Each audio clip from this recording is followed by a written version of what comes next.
है तो देखिए ईरान की प्रतिक्रिया सामने आ गई है। इजराइल में तबाही के बाद सीज फायर का ऐलान किया गया है। जहां ईरान ने सीज फायर का औपचारिक ऐलान किया है, ये बड़ी जानकारी सामने आ रही है। थोपे गए शांति प्रस्ताव नहीं मानेंगे, ईरान ने यह भी कहा है। और हमारे साथ लगातार जुड़े हुए हैं गेस्ट, उनसे भी बातचीत करेंगे। सर देखिए, औपचारिक ऐलान जो है वो कर दिया गया है ईरान की तरफ से सीज फायर का, किस तरह से इसे देखा जाए? जी देखिए, ईरान एक जहां पे उनका रिजीम है वो एक रिलीजियस लीडर चला रहे हैं। रिलीजन एक बाइंडिंग फोर्स है। तो उन्होंने जो कहा है वो एक फाइनल है। और जो उन्होंने पहले भी कहा कि हम ट्रंप साहब की धमकी से ईरान नहीं झुकेगा, दैट इज नंबर 1। उन्होंने उसका डट के मुकाबला किया और उन्होंने जो है अमेरिकन बेसिस पे भी कल रात जो अटैक किया था तो उन्होंने अपना दिखा दिया कि हम एक झुकाव में नहीं आएंगे।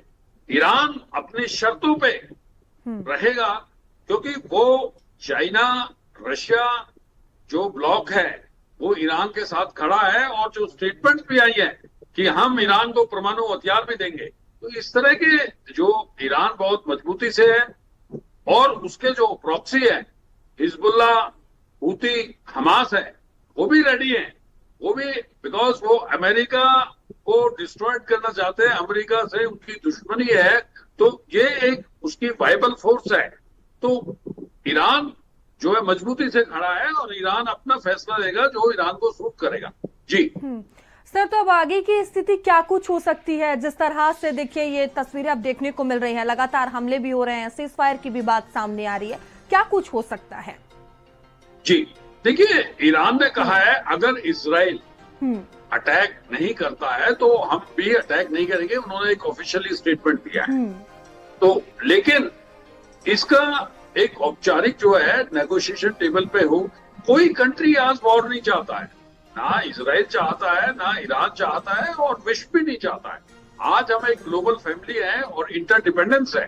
आप ये देखिए कि आज वॉर का 12वां दिन है और इस 12वें दिन के अंदर क्रूड प्राइसेस देख लीजिए कि आप कहां पे पहुंच गए हैं। और ये इफेक्ट कर रहा है, ये ईरान और इजराइल और अमेरिका को इफेक्ट नहीं कर रहा, ये पूरे विश्व को जो इफेक्ट कर रहा है डायरेक्टली और इनडायरेक्टली। ग्लोबल सप्लाई चेन भी देखिएगा आप, वहां पे भी बहुत बड़ा इफेक्ट आ रहा है। तो प्रत्येक देश की ये है कि शांति से रहे, एक ऑनर रहे। जितने भी रिलीजियस लीडर्स हैं वो एक देश को इज्जत, जब वो उनका लास्ट ब्लड तक जो होता है वो कहेंगे हम लड़ेंगे, ये एक फीलिंग होती है। वही खुमैनी साहब ने जो उनको कहा है और बता दिया है, पूरे विश्व के सामने दिया है कि हम झुकेंगे नहीं। जो आपने प्रश्न पूछा है उसका जवाब ये है, नेगोशिएशन टेबल पे आएंगे। और उसका जो है ईरान भी अभी संकेत दे रहा है, अगर उसको रिस्पेक्टेबल, हर एक कंट्री का जब लड़ाई होता है उसको एक रिस्पेक्ट चाहिए, उसको एक मैन्यूवरिंग स्पेस चाहिए, एक एग्जिट चाहिए, इज्जत का एग्जिट चाहिए, ऑनरेबल जो है एग्जिट होगी उस लड़ाई में। तो ऐसी देखने वाली बात होगी आगे क्या कुछ होता है। फिलहाल आपका बहुत धन्यवाद हमारे साथ जुड़ने के लिए। और चलिए खबरों में आगे बढ़ेंगे। खबर वाराणसी से है, जहां आज मध्य क्षेत्रीय परिषद की बैठक लेंगे अमित शाह। बता दें, गृह मंत्री अमित शाह की अध्यक्षता में ये बैठक होने जा रही है। सीएम योगी, सीएम धामी बैठक में शामिल होने जा रहे हैं। 4 राज्यों के मुख्यमंत्री बैठक में मौजूद रहेंगे।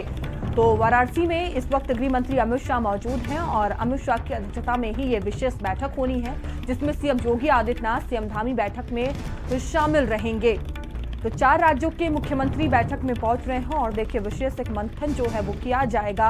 वाराणसी से ये खबर आपको बता रहे हैं, जहां आज 25वीं मध्य क्षेत्रीय परिषद की बैठक होगी। और रोहित हमारे साथ जुड़ चुके हैं। रोहित, आज का दिन देखिए बेहद ही विशेष है, मध्य परिषद की ये बैठक होनी है, क्या जानकारी सामने आ रही है, कितने बजे ये बैठक होगी?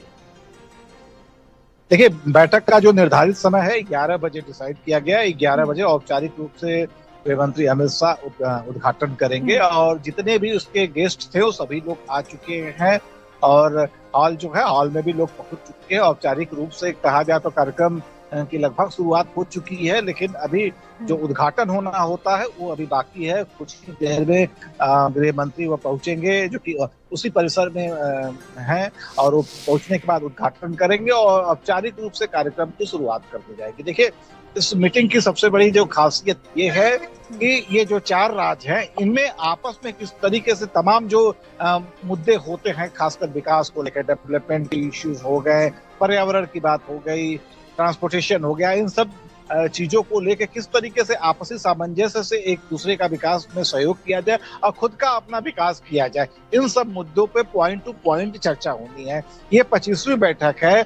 इससे पहले जो तमाम जो बैठकें हुई हैं, तो जो कंक्लूजन निकलते हैं और उसके बाद फिर अगली बैठक होने तक क्या क्या पिछली बैठक के जो थे नट्स थे, उस पे क्या क्या कार्य हुए, क्या क्या कार्य योजनाएं हुई हैं, उस पे क्या खामियां रही हैं, मंथन किया जाएगा। थोड़ी देर में बैठक शुरू होगी, आप नजर बनाए रखिएगा। बहुत धन्यवाद आपका। और बुलंदशहर में सड़क हादसे में 2 लोगों की जान चली गई। कार ने पैदल चल रहे पिता पुत्र को जोरदार टक्कर मार दी। कार की टक्कर से पिता पुत्र की मौके पर ही मौत हो गई। थाना खुर्जा नगर कोतवाली की ये घटना बताई जा रही है, जहां ये बड़ा सड़क हादसा हुआ है। 2 लोगों की जान चली गई है। कार ने पैदल चल रहे पिता पुत्र को जोरदार टक्कर मारी है। कार की टक्कर से पिता पुत्र की मौके पर ही दर्दनाक मौत हो गई है। तेज रफ्तार का कहर देखने को मिला है। थाना खुर्जा नगर कोतवाली की ये पूरी घटना बताई जा रही है। बुलंदशहर में सड़क हादसे में 2 लोगों की जान गई है। ये बड़ी खबर आपको बता रहे हैं। कार ने पैदल जा रहे पिता पुत्र को रौंद दिया है। आज सुबह 7 वाले जो सर्कुलर यहाँ से जाता है जंक्शन से दिल्ली के लिए, उसमें जाने के लिए, दिल्ली जाने के लिए, उसको पकड़ने के लिए पैदल आ रहे थे, तो कलंदर गाड़ी श्याम फार्म हाउस के सामने पीछे से एक वरना गाड़ी है, इसका नंबर UP 138888 है। उसने पीछे से आकर के इनको बहुत स्पीड से टक्कर मार दी, जिससे तत्काल मौके पे ही दोनों पिता पुत्र की मौत हो गई। वहीं आगरा के फतेहपुर सीकरी में दर्दनाक हादसा हो गया। तेज रफ्तार 2 बाइकों में आमने सामने भिड़ंत हो गई। हादसे में एक बाइक सवार की दर्दनाक मौत हो गई। दूसरी बाइक पर बैठे 3 लोग घायल हो गए। गंभीर घायलों को अस्पताल भेजा गया। यूपी बॉर्डर की ये पूरी घटना बताई जा रही है। बड़ी खबर आपको बता रहे हैं, हादसे में एक बाइक सवार की दर्दनाक मौत भी हो गई है। तेज रफ्तार का ये कहर देखने को मिला है। तो थाना फतेहपुर सीकरी क्षेत्र के यूपी बॉर्डर की ये पूरी घटना बताई जा रही है। आगरा के फतेहपुर सीकरी में दर्दनाक हादसा हुआ है। तो तेज रफ्तार 2 बाइकों में आमने सामने भिड़ंत हो गई है और घटना की तस्वीरें भी सामने आई है। हादसे में एक बाइक सवार की जान गई है। मनीष हमारे साथ जुड़ चुके हैं। मनीष, क्या जानकारी हादसे को लेकर? ये देखिए मयूरी, ये बड़ा दर्दनाक सड़क हादसा है। फतेहपुर सीकरी इलाके की यूपी बॉर्डर का ये मामला है, जहाँ पर 2 बाइक सवार जो लोग थे वो आमने सामने की भिड़ंत हुई है। एक बाइक पर 4 लोग बैठे थे और एक बाइक पर एक सिंगल व्यक्ति था। और हादसे में एक जो सिंगल व्यक्ति था, उसकी बाइक पर बैठा था, उसकी मौत हो गई है। दूसरी बाइक पर जो 3 लोग बैठे थे, उनकी हालत गंभीर बताई जा रही है, जिन्हें अस्पताल में भर्ती कराया गया है। पुलिस ने सबको पोस्टमार्टम के लिए भेज दिया है। तो कहीं न कहीं ये दर्दनाक सड़क हादसा है, जिसमें एक व्यक्ति ने अपनी जान गंवा दी है। इस हादसे का कारण तेज रफ्तार बताया जा रहा है। जी धन्यवाद आपका जानकारियों के लिए। और खबर बुलंदशहर से है, जहां शादी समारोह के दौरान लाठी डंडे चले हैं। मामूली विवाद में जमकर लाठी डंडे चलाया गया, जिसका वीडियो वायरल हुआ है। बारात निकालने के दौरान दोनों में जमकर मारपीट हो गई। दोनों पक्षों के 2 लोग गिरफ्तार किए गए हैं। थाने में बंदूक जमा की गई। थाना खुर्जा देहात क्षेत्र के गांव बरतौली का ये पूरा मामला बताया जा रहा है। तो 2 पक्षों के 2 लोग गिरफ्तार कर लिए गए हैं। मामले में जांच पड़ताल की जा रही है। थाना खुर्जा देहात के गांव बरतौली का ये पूरा मामला बताया जा रहा है, जहां शादी समारोह के दौरान जमकर लाठी डंडे चले हैं। बुलंदशहर से खबर आपको बता रहे हैं।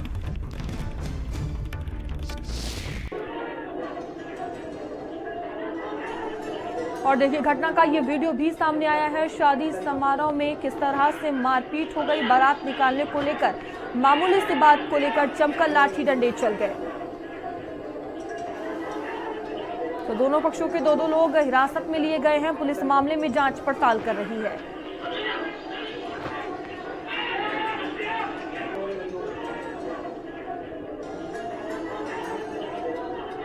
देखिए, शादी में बारात निकालने पर यह बवाल देखने को मिला है। जमकर लाठी डंडे चले हैं। और खबर मऊ से है, जहां पुलिस ने 12.5 कुंटल गांजा पकड़ा है। गांजा समेत सोफा और घरेलू सामान भी बरामद किया गया है। कोतवाली थाना क्षेत्र के सलाहाबाद मोड़ से पकड़ा गया है। बड़ी खबर आपको बता रहे हैं, जहां पुलिस ने 12.5 कुंटल गांजा पकड़ा है। गांजा समेत सोफा और घरेलू सामान भी पुलिस ने बरामद किया है। तो पुलिस की तरफ से बड़ी कार्रवाई की गई है। गांजा समेत सोफा और घरेलू सामान पुलिस ने पकड़ा है। कोतवाली थाना क्षेत्र के सलाहाबाद मोड़ से पकड़ा गया है। तो पुलिस ने 12.5 कुंटल गांजा पकड़ा है। मऊ से यह खबर आपको बता रहे हैं। गांजा समेत सोफा और घरेलू सामान बरामद किया गया है। नवरत्न हमारे साथ जुड़ चुके हैं। क्या जानकारी सामने आ रही है इस पूरे मामले को लेकर? जी बता दें कि स्वाट टीम और पुलिस की सतर्कता से जो ये है वो पूरा गांजा पकड़ा गया। हालांकि 12 कुंटल लगभग कुछ अतिरिक्त ये गांजा पकड़ा गया, जिसकी बाजारू मूल्य लगभग 3 करोड़ रुपए है। हालांकि आपको बता दें कि ये आसाम से जो है वो लखनऊ को ले जाया जा रहा था। इससे पहले भी एक वाकया हुआ था, जिसमें जो आर्मी में रिटायर्ड ऑफिसर्स होते हैं, जिनकी जो घरेलू सामान होता है वो अपने घर को जाते हैं। ऐसे तमाम वो डिटेल्स या फर्जी डिटेल्स कह लिया जाए, उनको निकाल कर एक फर्जी पास बनाकर ट्रक पे लगाकर उसमें जो नशे का सामान होता है उसे रखकर उसके आगे घरेलू सामान रखते हैं, जिससे कि गुमराह किया जाए। अगर कोई पुलिसकर्मी या कोई भी शासकीय अधिकारी उसे रोकता चेक करता है तो ये बताते हैं कि ये आर्मी रिटायर्ड ऑफिसर का सामान है, जो उनके घर ले जाया जा रहा है, ट्रांसफर किया जा रहा है उसके सामान को। तो इस तरह कर ये अवैध जो तस्करी करते हैं। और इस पूरे नेटवर्क को हालांकि जो पुलिस है वो खंगाल रही है कि इनके कहाँ सूत्र है। ऐसे में बात सामने आई है कि जो गांजा है वो आसाम से लखनऊ को ले जाया जा रहा था। हालांकि पुलिस की सतर्कता से इस पूरे बड़े खेप को पुलिस ने पकड़ लिया है। ठीक है, बहुत धन्यवाद आपका जानकारियों के लिए। और खबर अमेठी से है, जहां मामूली बात को लेकर दो पक्षों में मारपीट का ये पूरा मामला है। पीड़ित लोगों ने एसपी कार्यालय पहुंचकर शिकायत की। दो पक्षों में बकरी द्वारा पेड़ों को खाने को लेकर यह विवाद हुआ। दोनों पक्षों के विवाद में करीब 8 लोग घायल हो गए थे। गौरीगंज कोतवाली क्षेत्र के बाबूजी का पुरवा का ये पूरा मामला है।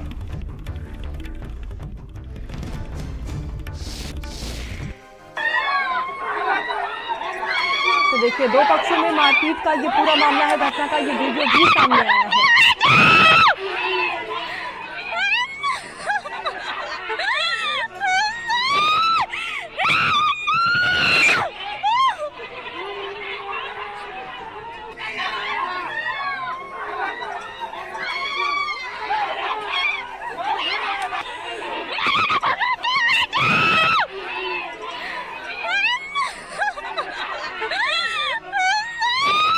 और शिव सरोज सोनी हमारे साथ जुड़ चुके हैं। क्या पूरा ये मामला है?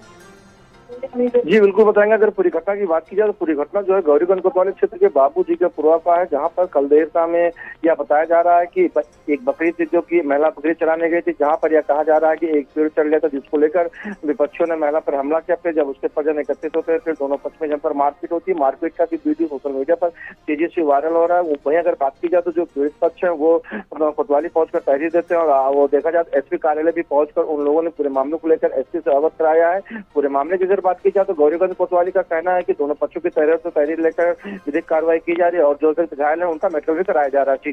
जी बहुत धन्यवाद आपका जानकारियों के लिए। और रुकेंगे छोटे से ब्रेक के लिए।